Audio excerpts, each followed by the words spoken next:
छात्रों, आज हम महादेवी वर्मा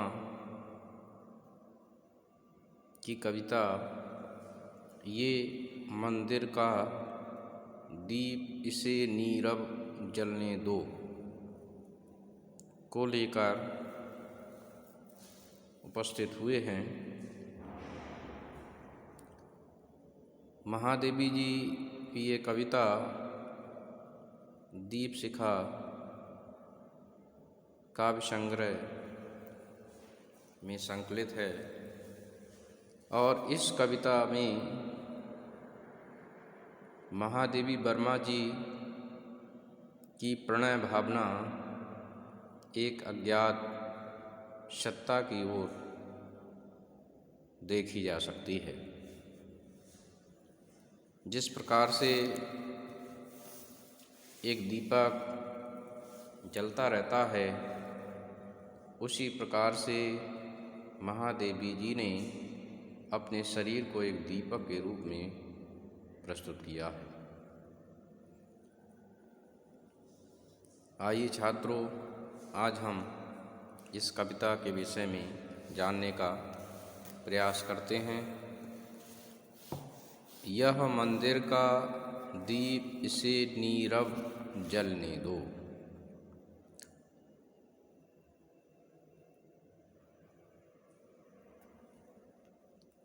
रजत शंख घड़ियाल स्वर्ण वंशी वीणा स्वर,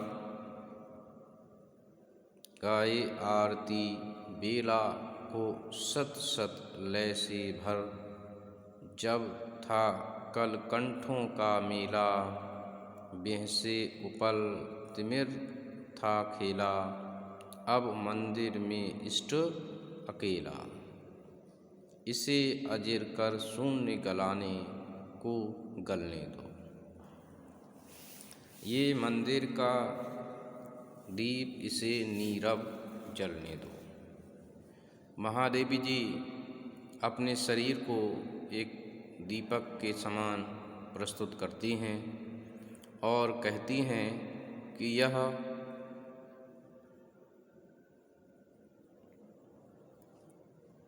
मन रूपी मंदिर है और इसमें दीपक को जलने दो, अर्थात अपने शरीर को उस अज्ञात प्रियतम के प्रेम में जलने दो। नीरव जलने दो। नीरव का अर्थ होता है शांत भाव से, एकांत भाव से। जिस प्रकार से एक दीपक शांत भाव से अपने प्रकाश के माध्यम से लोगों का पथ आलोकित करता है, उसी प्रकार से महादेवी जी अपने प्रीतम की प्रतीक्षा में अपने शरीर को जला रही। रजत शंख घड़ियाल स्वर्ण वंशी वीणा स्वर, गाए आरती बेला को सत सत लय से भर। आगे जिस प्रकार से एक मंदिर में आरती की जाती है और उस मंदिर में रजत शंख घड़ियाल स्वर्ण, जिस प्रकार से रजत कहते हैं चांदी के लिए या सफ़ेद, जिस प्रकार से सफ़ेद शंख और घड़ियाल स्वर्ण, जिस प्रकार से सफ़ेद शंख बजाए जाते हैं और घड़ियाल बजाए जाते हैं और ये घड़ियाल एकदम स्वर्णमयी होते हैं। और वंशी वीणा स्वर, और वंशी वादन किया जाता है और वीणा का स्वर भी उस आरती में सम्मिलित होता है। कि बेला को सत सत लय से भर। उस आरती की बेला को सत सत यानी 100 लय माने स्वरों से जिस प्रकार से भरा जाता है, उसी प्रकार से महादेवी वर्मा जी का ये हृदय अपने प्रीतम के प्रति जल रहा है, उनकी प्रतीक्षा में व्याकुल है। कि जब था कल कंठों का मेला, ब्याह से उपल तिमिर था खेला, अब मंदिर में इष्ट अकेला। कि जब था कल कंठों का मेला, और विभिन्न प्रकार के स्वर गुंजरित हो रहे थे। ब्याह से उपल तिमिर था खेला। उपल कहते हैं ओलों के लिए, और तिमिर कहते हैं अंधकार के लिए। कि जब था उपल माने ओले पड़ रहे थे, और तिमिर माने अंधकार था। अब मंदिर में इष्ट अकेला। कि भले ही उस समय उपल माने ओले पड़ रहे थे, और तिमिर माने अंधकार था। जिस प्रकार से अंधकार में ओले पड़ रहे थे, ये खेला यानी खेल चल रहा था। अब मंदिर में इष्ट अकेला, लेकिन अब जो है वह उद्विग्नता सब समाप्त हो गई है। अब वह उद्विग्नता नहीं है। अब मंदिर में इष्ट अकेला। अब इस समय मन रूपी मंदिर में केवल जो है इष्ट बैठा हुआ है। इसे अजिर का शून्य गलाने को गलने दो, और चरणों में चिन्हित अलिंद की भूमि सुनहरी, प्रणत सिरों के अंक लिए चंदन की दहली। झर सुमन बिखरे अक्षत सित, धूप अर्ध नैवेद्य अपरमित, तब में सब होंगे अंतर्हित। सबकी अचिर कथा इसी लौ में पलने दो। आगे महादेवी कहती हैं कि इसे अजिर का शून्य गलाने को गलने दो। इसे अजिर कहते हैं आंगन के लिए। इसे अजिर का शून्य गलाने को गलने दो, अर्थात अपने शरीर को कहती हैं कि इसे अजिर का शून्य गलाने को गलने दो, अर्थात उस शून्य के लिए प्राप्त करने के लिए इसे गलने दो। और चरणों से चिन्हित अलिंद की भूमि सुनहरी, और उसके चरणों के पड़ने से अलिंद मंदिर का बाहरी हिस्सा, जिस प्रकार से प्रभु के चरणों के पड़ने से मंदिर का बाहरी हिस्सा एकदम पवित्र हो जाता है, उसी प्रकार से चरणों से चिन्हित अलिंद की भूमि सुनहरी। अच्छा, वह भूमि जो है उनके चरण पड़ने से सुनहरी हो जाती है, अच्छी और पवित्र हो जाती है। प्रणत सिरों के अंक लिए चंदन की दहली, और प्रणत माने झुके हुए सिरों के अंक लिए चंदन की दहली, और जो है उनके लिए चंदन की दहली लिए हुए वह तत्पर हैं। कि झर सुमन बिखरे अक्षत सित, और जो है झर सुमन माने पुष्पों को कहते हैं कि पुष्प जो है झर गए हैं। जिस प्रकार से पतझड़ में पुष्प झर जाते हैं, उसी प्रकार से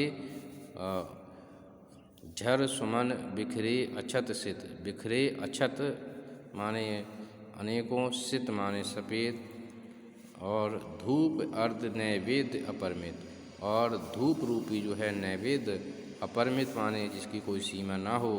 तम में सब होंगे अंतर्निहित, मतलब तम माने अंधकार में जो अंतर्निहित हो गए हैं।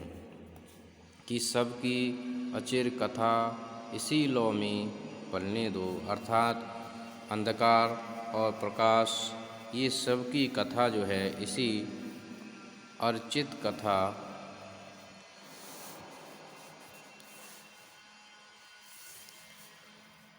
में पलने दो।